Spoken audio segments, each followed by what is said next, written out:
Shalom umat Allah yang diberkati Tuhan dimanapun Anda berada. Saya percaya kebaikan, kemurahan, kasih sayang Allah selalu menyertai kita anak-anaknya. Kembali bersama dengan saya Pendeta Dr. Hanas DTH dalam program Reministry. Kita akan merenungkan firman Allah yang sejuk, yang membuat kita semakin bertumbuh, berakar dan berbuah dalam Kristus Yesus Tuhan kita. Saya sudah menyampaikan pada khotbah di seri yang keempat terkait dengan tema The Power of God in Crisis dengan nats utama dari Yohanes 1 ayat 4 sampai dengan 11. Intinya adalah kuasa Allah dinyatakan melalui terang hidup yang mengalahkan kegelapan dosa. Melalui penebusan Kristus kita mengalami 3 hal. Yang pertama, dibeli dari pasar atau perbudakan dosa sehingga dipastikan tidak menjadi hamba atau budak dosa lagi, tetapi menjadi hamba Kristus atau kebenaran. Kedua, dibeli dan tidak akan pernah dikembalikan ke pasar dosa atau perbudakan dosa, sehingga dipastikan kita tidak akan pernah lagi dikuasai atau dikendalikan oleh dosa. Sebaliknya dikuasai atau dikendalikan atau dikontrol oleh Kristus. Ketiga, dinyatakan merdeka atau bebas dari pasar atau perbudakan dosa, sehingga kita menjadi orang percaya yang bisa menolak atau melawan perbuatan daging atau dosa, bahkan membantu orang lain hidup berkemenangan atas dosa sehingga mampu menunjukkan hidup yang suci atau berkenan kepada Allah. The Power of God in Crisis di seri yang kelima ini, nats utamanya ada dalam Yohanes 1 ayat 12 sampai 13. Firman Tuhan berkata demikian. Tetapi semua orang yang menerimanya diberinya kuasa supaya menjadi anak-anak Allah, yaitu mereka yang percaya dalam namanya. Orang-orang yang dipernakkan bukan dari darah atau dari daging, bukan pula secara jasmani atau keinginan seorang laki-laki, melainkan dari Allah. Kuasa Allah dinyatakan melalui kepastian kelahiran kembali yang bersifat permanen dari Allah. Itu tekanan dari Yohanes 1 ayat 12 sampai 13. Saya ingin mengulang kembali untuk mengingatkan kita supaya semakin tajam analisa ataupun pikiran kita tentang firman ini. Dalam Yohanes 1 ayat 12 sampai dengan ayat yang ke-13.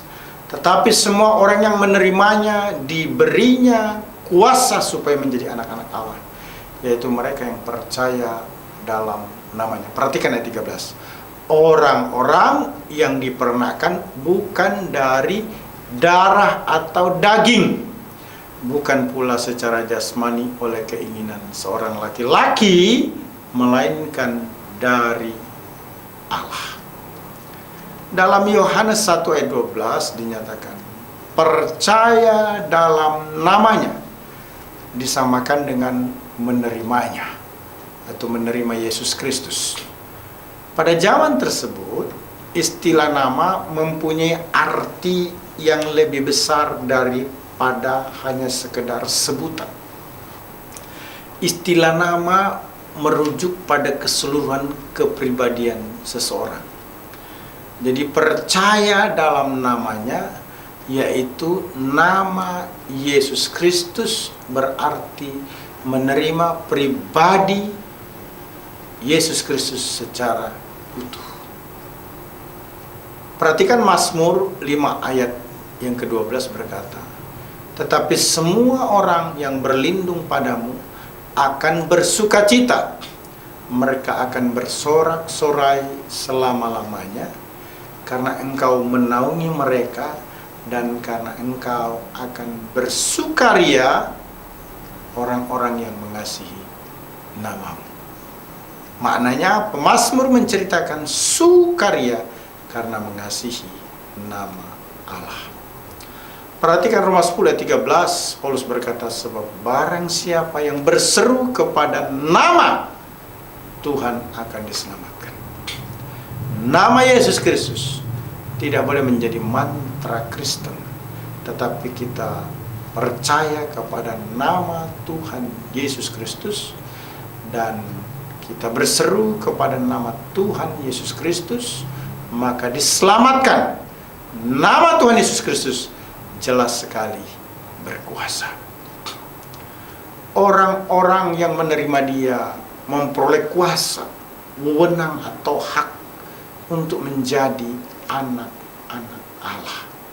Orang-orang yang menerima Yesus dilukiskan sebagai orang yang percaya dalam namanya, sebagaimana juga dinyatakan dalam Yohanes 20 ayat 31 yang menyatakan, tetapi semua yang tercantum di sini telah dicatat supaya kamu percaya bahwa Yesuslah Mesias, Anak Allah, dan supaya oleh imanmu memperoleh hidup dalam namanya.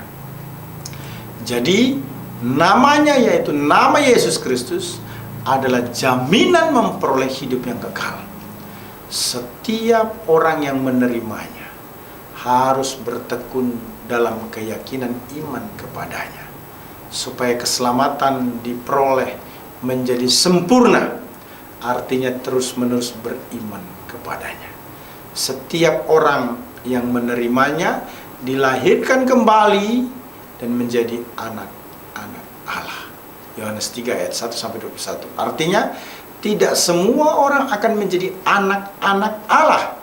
Hanya orang-orang yang telah mengalami kelahiran baru yang menjadi anak-anak Allah. Kelahiran baru yang sejati adalah suatu pekerjaan yang dikerjakan oleh Kristus atas setiap orang percaya yang bersifat permanen, artinya paten atau sungguh-sungguh lahir baru, bukan suatu kepalsuan. Menjadi anak-anak Allah terjadi karena menerimanya atau percaya dalam namanya melalui kelahiran dari Allah, bukan kelahiran daging. Hal ini terkait dengan apa yang disebutkan dalam Yohanes 1 ayat 13, yang mana orang Yahudi terbiasa menaruh harapan pada kemurnian garis keturunan fisikal atau daging sebagai keturunan dari Abraham, yang juga harus diperhatikan menurut orang-orang Yahudi. Garis keturunan Abraham, Ishak maupun Yakub dinilai memenuhi kualifikasi spiritual. Hal ini merupakan suatu kekeliruan yang sangat fatal. Itu sebabnya Kristus menolak pemahaman tersebut. Kelahiran dari Allah juga disebut kelahiran baru. Dalam bahasa Yunani menggunakan kata genete anoten, yang berarti to beget from above, diturunkan dari atas atau dilahirkan kembali. Sebagaimana dinyatakan dalam Yohanes 3 ayat yang ketiga. Yesus menjawab, katanya, aku berkata kepadamu, sesungguhnya jika seorang tidak dilahirkan kembali, ia tidak dapat melihat kerajaan Allah. Nikodemus adalah seorang Farisi, pemimpin agama Yahudi. Anggota Sanhedrin, dimaknain sebagai a ruler of the Jewish, seorang raja atau penguasa Yahudi. Telah menunjukkan hidup yang beradab, beramal dan taat secara agamawi. Ternyata tidak dapat melihat kerajaan Allah. Menurut standar moral atau hukum agama Yahudi, Nikodemus orang yang sangat saleh dan sangat terhormat.